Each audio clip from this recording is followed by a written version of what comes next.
پاکستان کتنی بڑی اللہ کی نعمت ہے. اور پاکستان کا نعرہ ہمیں کیسے ملا؟ جب یہ تحریک چلی 42 سال مسلسل کوشش ہوتی رہی، تو ایک جگہ ہندو، انگریز، یہود و نصارہ، سکھ سب جمع تھے. ایک مسلمان وہاں سے گزرا تو ان سب نے مل کر اس مسلمان پہ حملہ کیا. مسلمان کو مارتے تھے، کاٹتے تھے، نازیبا جملہ بکتے تھے، گالیاں دیتے تھے. تو ایک ہندو نے تانا دیتے ہوئے کہا، تو پاکستان تم بنا رہے ہو، تحریک چلا رہے ہو، کوشش میں لگے ہوئے ہو، پاکستان ہے کیا؟ کیا مطلب پاکستان کا؟ پاکستان بنا کر تم کیا کرو گے؟ ملک چاہیے تو ہمارے پاس ملک ہندوستان کی صورت میں ہے، مگر تم الگ تحریک بنا کر 42 سال کی مسلسل کوشش کیوں کر رہے ہو؟ پاکستان کیوں بنائی ہے؟ کیا زمین کے لیے؟ زمین تو یہاں بھی ہے. کیا صوبوں کے لیے؟ صوبے تو یہاں بھی ہیں. کیا ملک کے لیے؟ ملک تو ہمارے پاس موجود ہے. کیا قومیت کے لیے چاہیے؟ قومیت تو ہمارے پاس موجود ہے. تو ہندو نے تانا دیتے ہوئے مسلمان سے کہا، کیوں بنانا چاہ رہے ہو پاکستان؟ اس نے کہا پاکستان کا مطلب کیا؟ تو مسلمان کی زبان سے بے ساختہ جملہ نکلا، لا الہ الا اللہ محمد الرسول اللہ. وہ سوچتا اس سے پہلے کہ میں کیا جواب دوں اس کو، مگر اس کی زبان سے بے ساختہ ایک دل کی جیسے آواز ہوتی ہے نا، اس نے کہا پاکستان کا مطلب کیا؟ تو مسلمان کی زبان سے بے ساختہ نکلا، لا الہ الا اللہ محمد رسول اللہ. یہ کلمہ پڑھ کر اس نے کیا پیغام دیا کہ پاکستان ہمارے پاس ملک بھی ہے، وطن بھی ہے، قومیں بھی ہیں، زبانیں بھی ایک ہے، زمین بھی ہے، جائیدادیں بھی ہیں، سب کچھ ہے ہمارے پاس. مگر مسلمان نے کلمہ پڑھ کر ساری امت کو یہ پیغام دیا، اور سارے ہندو، غیر مسلم، یہودی، عیسائی، انگریز، سارے کافر، مشرک، بت پرستوں کو حکم دیا، ہم پاکستان اس لیے بنا رہے ہیں کہ پاکستان میں لا الہ الا اللہ یعنی ہمارے کریم رب کی عبادت کل عام کی جائے، اور محمد الرسول اللہ یعنی مصطفیٰ جان رحمت کی شریعت و طریقت کو مسلمان کھل کر عام کر سکے، بیان کر سکے، عمل کر کے اپنی دنیا قبر و آخرت کو سنوار سکے. وہاں سے چلا گیا. اب یہ زبان سے نکلا نا، دل کی آواز کبھی کبھی ایسی ہوتی ہے جو اللہ کی بارگاہ میں مقبول ہو جاتی ہے. اس کا یہ نعرہ اتنا مقبول ہوا کہ مسلم لیگ جو 42 سال مسلسل کوشش کرتی رہی، ان کی زبانوں پر یہ نعرہ جاری ہو گیا، پاکستان کا مطلب کیا؟ لا الہ الا اللہ. قانون شریعت کیا ہوگا؟ یہ بھی نعرہ لگا ہے، محمد رسول اللہ. دستور ریاست کیا ہوگا؟ محمد رسول اللہ. یہ بھی نعرہ لگا ہے کہ میرے مرشد شیخ طریقت امیر اہل سنت نے اس کا مطلب یہ لگایا، فرمایا پاکستان کا مطلب کیا؟ لا الہ الا اللہ. کون ہمارے رہنما؟ محمد رسول اللہ. کیونکہ حضور سے بڑھ کر کوئی رہنما ہو ہی نہیں سکتا. آقا جتنے بڑے رہنما، جتنے بڑے لیڈر ہیں، اور آقا علیہ الصلوۃ والسلام جس طرح اپنی امت کو چلا رہے ہیں، اپنی امت پر شفقت، اپنی امت پر کرم نوازیاں، اور بالخصوص ملک پاکستان سے جو حضور کی محبت ہے وہ بے مثال ہے. فرمایا کون ہمارے رہنما؟ کوئی پوچھے تو ڈائریکٹ محمد رسول اللہ صلی اللہ علیہ وسلم کا نام زبان پر جاری ہو جانا چاہیے. یہ نعرہ چلا اور اتنا مقبول ہوا، اتنا مشہور ہوا کہ آج پاکستان کا نعرہ یہ بن گیا ہے. مگر افسوس کے ساتھ، دکھی دل کے ساتھ کہنا پڑ رہا ہے کہ آج 73 سال پاکستان کو ہو چکے، مگر ہماری سیاسی تنظیمیں تو بہت ہیں، مگر یہ نعرہ کسی کی زبان پہ بھی جاری نہیں ہوتا. اپنے لیڈر کے نعرے لگائیں گے، اپنی واہ واہ ہوگی، اپنی چرچے کریں گے، سب کچھ کریں گے، لیکن پاکستان کا مطلب کیا؟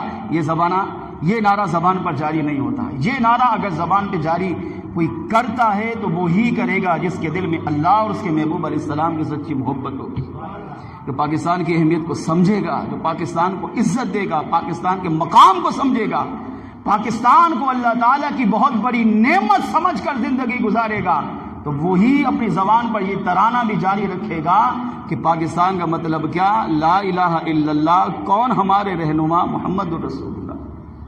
اس سے پتہ چلا کہ پاکستان اللہ تعالیٰ کی ایک بہت بڑی قدرت کی نشانی ہے. پاکستان وہ ملک ہے جس سے رب بھی پیار کرتا ہے. پاکستان وہ ملک ہے جس سے آقا علیہ الصلوۃ والسلام بھی پیار فرماتے ہیں. پاکستان آقا علیہ الصلوۃ والسلام کی بارگاہ میں کتنا مقبول ہے، اور جب پاکستان بنا تو میرے آقا علیہ الصلوۃ والسلام نے کتنی شفقت فرمائی. اس بات سے اس روایت سے اس بات کو سمجھیے. جب یہ 1905 میں مسلم لیگ بنی اور 1947 میں پاکستان آزاد ہوا تو 42 سال کی مسلسل کوشش چلتی رہی. اس میں قائد اعظم محمد علی جناح، ڈاکٹر علامہ اقبال، 500 سنی علماء شامل، جبکہ مخالفین میں ہندو، عیسائی، سکھ، یہودی اور انگریز. اور ان کا مقصد کیا تھا؟ مقصد ان کا مسلمان کو غلام بنانا. غلامی اور آزادی کا فرق میں پہلے بیان کر چکا. مسلمان کو غلام بنا رہے تھے. کیوں پاکستان بنایا؟ کیونکہ اس وقت امن نہیں تھا. پاکستان اس لیے بنایا تاکہ پاکستان میں امن ہو. پاکستان بنانے کا دوسرا مقصد، وہاں اللہ کی عبادت کھل کر نہیں کی جانے رہی تھی، نہیں کرنے دے رہے تھے. پاکستان اس لیے بنایا تاکہ اپنے رب کی عبادت بندہ ہر دم جب چاہے کر سکتا ہے. وہاں پر آقا علیہ السلام کی شریعت، حضور کی سنت، حضور کی طریقت، آقا علیہ السلام کا لایا ہوا دین، اس پر عمل کرنا مسلمان کے لیے دشوار ہو رہا تھا. پاکستان اس لیے ہمارے علماء نے بنایا. قیام پاکستان کا تیسرا مقصد یہ ہے تاکہ مصطفیٰ جان رحمت کے دین کو عام کیا جائے اور مسلمان اپنے آقا علیہ السلام کی شریعت و سنت پر عمل کر سکے.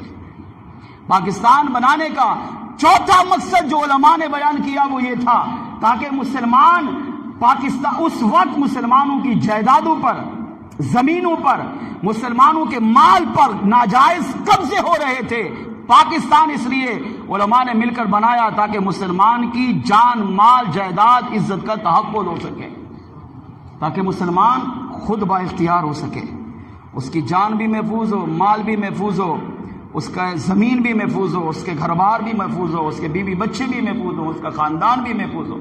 یہ بدقسمتی سے اگرچہ ہمارے کچھ حالات بھی خراب ہوئے، بہتری کی طرف بھی آئے، اچھے بھی آئے، برے بھی آئے، لیکن پاکستان بنانے کا بنیادی مقصد یہ تھا امن، سلامتی، سکون، اطمینان، چین کی زندگی مسلمان گزارے اور گناہوں بھری زندگی نہیں، اللہ اور اس کے رسول علیہ السلام کی شریعت و سنت پر عمل کرنے والی زندگی مسلمان گزار سکے.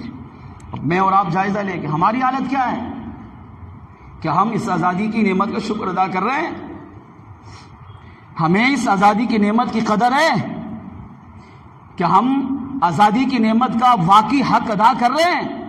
ہماری زندگی کا طرز عمل یہ ہے کہ جب 14 اگست آتے ہیں تو ہم فنکشن رکھتے ہیں جس میں ہم گانے چلاتے ہیں، جس میں ہم ڈانس کرتے ہیں، اپنی چھوٹی چھوٹی بچیوں کو بچپن سے نچواتے ہیں. آپ اس کو نچوا کر کیا پیغام دے رہے ہو بچی کو؟ یہ کیا دکھانا چاہ رہے ہو؟ اس طرح نچا کر تو آپ اپنا فنکشن کامیاب کر رہے ہو، مگر یہ نہیں دیکھ رہے کہ اس کی زندگی، اس کا مستقبل برباد کر رہے ہو. پاکستان کی بڑی نعمت آزادی ہے. اللہ نے آپ کو یہ نعمت پاکستان اس لیے دیا تاکہ آپ کو پاکستان کے ذریعے آزادی ملے. اور آزادی کا حق یہ ہے کہ جب 14 اگست آئے تو آزادی کو، ان کی نعمت کو سمجھ کر اللہ کی عبادت کرو، شکر گزاری کرو، اللہ کی فرمانبرداری کرے. مسلمان اس دن روزہ رکھے، نماز پڑھے، قرآن پڑھے، درود پڑھے، ذکر و اذکار کرے اور اپنے ان 20 لاکھ شہداء کو خراج تحسین پیش کرے جن 20 لاکھ شہداء نے اپنی جان کے نذرانے پیش کر کے ہمیں پاکستان جیسی نعمت عطا کی ہے. مگر ہم گناہ کر کے، ہم ڈانس کر کے، بچوں کو نچوا کر، اس طرح ناجائز و حرام فنکشن کر کے ہم کیا ان 20 لاکھ مسلمانوں کی روحوں کو خوش کر رہے ہیں یا ان کو ناراض کر رہے ہیں؟ یہ کبھی ہم نے سوچا؟ ہم نے مرنا ہے، ہمیں قیامت کے دن ان 20 لاکھ مسلمانوں کے سامنے پیش ہونا ہے. اگر انہوں نے ہم سے پوچھا کہ ہم نے تو اپنی جان، اپنا مال، اپنا تن من دھن سب کچھ لٹا کر اپنی جانوں کے نذرانے، اپنی اولاد، اپنے بیوی بچوں کے جانوں کے نذرانے پیش کر کے تمہیں پاکستان جیسی نعمت عطا کی تھی، مگر تم جب 14 اگست آتی تم نے پاکستان کا کون سا حق ادا کیا ہے؟ کہ 14 اگست کو تم نے کبھی ہمیں یاد کیا کہ ہمارے لیے کبھی دعائیں کی، ہمیں اصالِ ثواب کیا، ہمارے لیے کبھی اللہ کی بارگاہ میں ہاتھ اٹھا کر دعا مانگی؟ اگر قیامت کے دن انہوں نے ہماری گریبان پہ ہاتھ رکھ کے پوچھا، ہمارے پاس کیا جواب ہوگا؟